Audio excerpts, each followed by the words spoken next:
Hadi, hadi. Niye tersemezsem kalıp tepesi üstte kalıp? Çok heyecanlandım.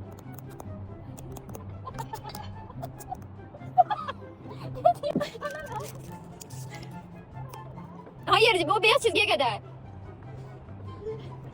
Çekil. Yine, tamam. Ne çöndü düz olsun şeyi. Hazır. Tamam. Aa!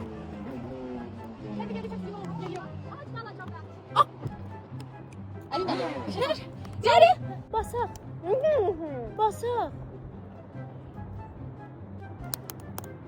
Aa, tövbe estağfurullah. Her seferinde düşmesi bir kim oldu? Salam, ben de burada. Ay tuvaletim geldi. Ay dur. Ay Allah. Bismillahirrahmanirrahim. Hadi. Yemedik. Ya bilmedim ki çubuğu açmama. Sen ne çok hızlı düşüyoruz. Hazır. Aa.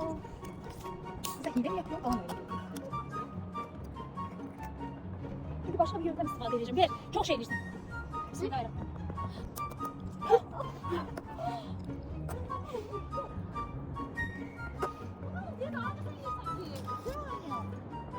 Yok anca onu yiyelim. Burak geldim. Ben gelin ki o bırakmalı seni.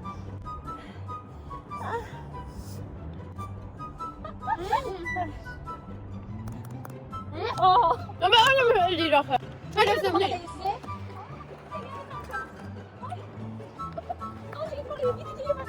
Ben seveceğim. Tez.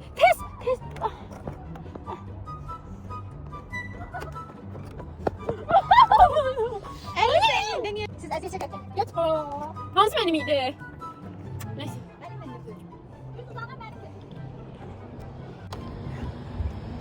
Bitirdin ki de ben böyle şey yemedim.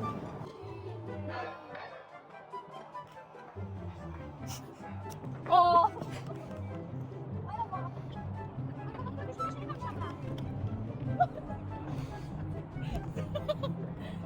Sizin zaten yiyeceğiniz yok. Öyle.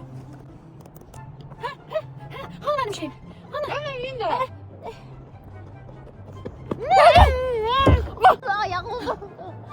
Ay! Ne yapıyorsun sen? Ne yapıyorum bilmiyorum.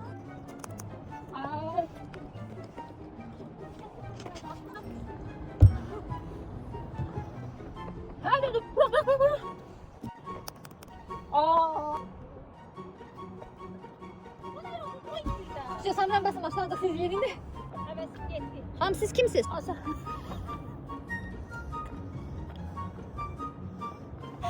Ay tuvaletim geldi. Siz yersin hazır ağzınıza bakıram. Şimdi kim oldu? Sizce kim oldu? Bir de soruyorsunuz ya ben deliriyorum yemin ederim.